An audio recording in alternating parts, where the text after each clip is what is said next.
between loyalty and truth, a family torn apart. I'm Melissa, a 26-year-old woman who never thought she'd be in the position of having to choose between family loyalty and doing the right thing. Until recently, I believed that my life was on track. I was happily engaged to Bruce, a 28-year-old man who, until a few weeks ago, I thought I would spend my life with. But now, everything has turned upside down because of a secret that has been tearing me apart. My brother Derek, who is 32, has always been my hero. Growing up, despite our 6-year age gap, we were inseparable. Derek was my protector, the one who taught me to ride a bike, the one who stood up to bullies for me, and the one who would sneak me out for ice cream whenever I had a bad day. When I didn't make it into the school choir at age 10, Derek, then 16, spent the entire evening creating a Melissa's Awesome Mix CD filled with all my favorite songs. He told me I didn't need a choir to be a star. That memory is one of my favorites. It encapsulates the bond we shared. When Derek started dating Rachel in college, I was thrilled. She quickly became like a sister to me. Rachel, now 30, is one of the most genuine and caring people I know. When I was in high school, she often came over to our house to hang out, helped me with homework, and even gave me advice about boys. She was the one who taught me how to apply makeup properly and boosted my confidence in countless ways. Their wedding was a beautiful event, one that I still look back on fondly. I remember thinking to myself how much I wanted a love like theirs one day. Derek and Rachel have 2 children together, Ethan, who is 5, and Lily, who is 3. Their family seemed picture perfect. And I always admired how well they worked together as a team. My fiancé Bruce and I have been together for 5 years. We met at a friend's barbecue, and I remember it like it was yesterday. I was helping set up the food table when Bruce walked in carrying a homemade apple pie. He had flour on his shirt, looked a bit frazzled, but his smile was warm and genuine. We started talking about our shared love of baking, and by the end of the evening we had exchanged numbers. Our relationship progressed quickly after that. Within 6 months, we were practically living together, and after 2 years we moved into our own apartment. 6 months ago, Bruce proposed during a weekend getaway to the beach where we had our first vacation together. It was at sunset, with the waves crashing behind us, and I thought it was perfect.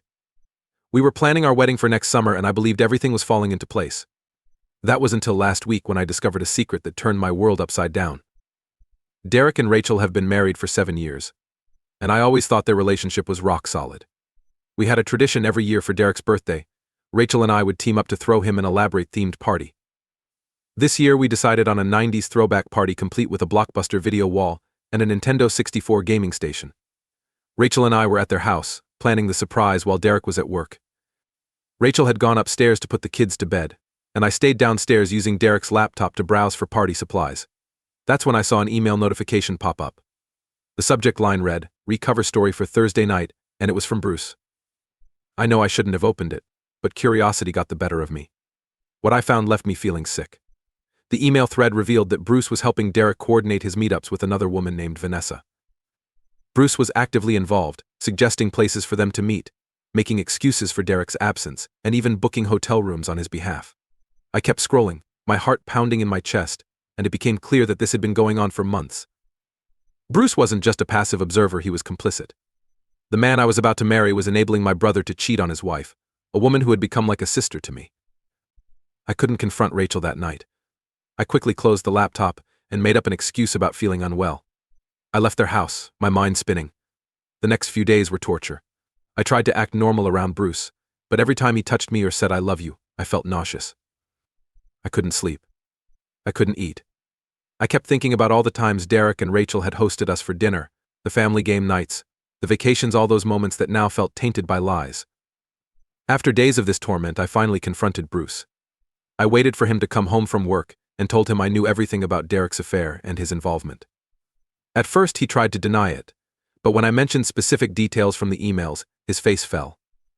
He admitted he had been helping Derek for about 8 months. Derek had confided in Bruce that he was unhappy in his marriage and attracted to Vanessa, a coworker. Bruce said he initially tried to talk Derek out of it, but when he realized Derek was determined to pursue the affair, he decided to help minimize the damage. He said he was just being a good friend and didn't want Derek to get caught and hurt Rachel even more.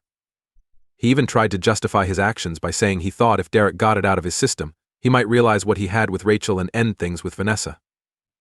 I was furious. I asked Bruce how he could betray my trust like this, and how he could be okay with Derek betraying Rachel, a woman he had spent so much time with, laughed with, and broken bread with. He tried to explain, to plead, but I couldn't hear it. This wasn't the Bruce I knew. This wasn't the man who held me when I cried after my grandmother passed away last year, who surprised me with cooking classes for my birthday because he knew how much I loved experimenting in the kitchen. This was a stranger who could lie so easily and watch a family fall apart without a shred of remorse. I told Bruce I needed space and asked him to stay with a friend for a while. As soon as he left, I broke down. I cried for Rachel, for Ethan and Lily, for the brother I thought I knew, and for the future I thought I had with Bruce. I was devastated and confused. How could I move forward from here? Should I tell Rachel the truth? She deserved to know, but I was terrified of destroying her family. And what about my relationship with Bruce? Could I ever trust him again after this? The days that followed were a blur. I felt like I was walking through a fog, unable to see a clear path forward. My phone buzzed with messages from Bruce, apologizing, begging for forgiveness, but I couldn't bring myself to respond. Every option seemed like it would cause pain to someone I cared about. Finally, after a week of agonizing over what to do, I made the decision to tell Rachel the truth. She deserved to know, and I couldn't live with the guilt of keeping this from her. I invited her over to my apartment, and as soon as she arrived, I knew she sensed something was wrong. I asked her to sit down, took a deep breath, and told her everything. I explained how I had accidentally come across the emails, and how Bruce had been helping Derek cover up his affair. I showed her the screenshots I had taken as proof. Rachel was devastated. At first, she didn't want to believe it. She kept shaking her head, tears streaming down her face, whispering, "No, no, this can't be true," but as she read the emails, the reality sank in. She broke down, and I held her as she sobbed. I felt guilty, like I was the one who had caused her this pain, but I knew deep down that she needed to know the truth. The next few days were a whirlwind. Rachel confronted Derek, who initially tried to deny everything, but when she mentioned the emails and Bruce's involvement, he finally confessed. It turned out the affair had been going on for almost a year, much longer than I had initially thought. Derek moved out of their house and is staying with a friend. Rachel is still processing everything, but she has already talked to a lawyer about her options and has started therapy to help her cope with the betrayal.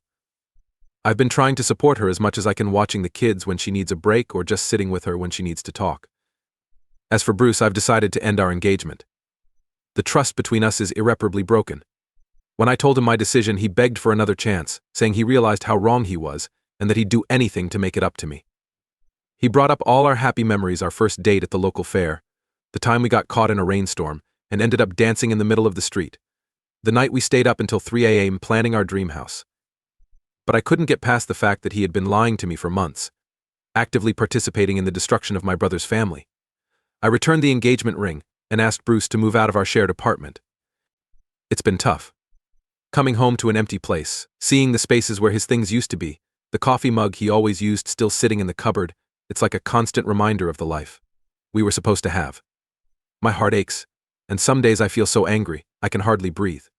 But then I think about Rachel and her kids, and I know I made the right decision. My family is in turmoil now. My parents are devastated. They can't believe what Derek has done, and they're struggling to come to terms with the fact that Bruce, who they welcomed into our family with open arms, played a role in all of this.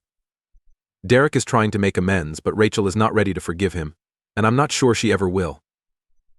I feel like I've lost not only my fiancé but also the brother I looked up to my entire life. I don't know if our family will ever be the same again. I'm still processing everything, still trying to figure out where to go from here. I've started seeing a therapist, which is helping. I'm learning to set boundaries, to accept that some things are out of my control, and to allow myself to grieve the loss of the future I thought I had. I've also reconnected with old friends, trying to rebuild a support system outside of my family. It's been a challenging few weeks, but I'm slowly starting to see a light at the end of the tunnel. One thing I know for sure: I'm done with secrets and lies. If there's one lesson I've learned from this mess, it's that the truth, no matter how painful, is always better than living in a web of deceit. And while I don't know what the future holds, I'm determined to face it head-on, with honesty and integrity. As I move forward, I know it will take time to heal, to rebuild, and to find peace in this new reality. But for now, I'm taking it one day at a time, holding on to the hope that brighter days are ahead.